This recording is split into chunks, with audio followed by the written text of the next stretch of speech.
విశ్వాసం నీలో ఉన్నదా?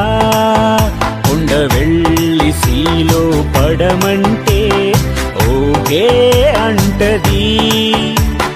నీవే నమ్మవంటే ఎన్నో చేసేయొచ్చు. యేసు నీతో ఉంటే అన్ని సాధ్యమే. తీసేయ విశ్వాసం నాలా విశ్వాసపు దేవం లెసన్ నీదే, నీవు నేర్చుకో. అయ్యో తోమా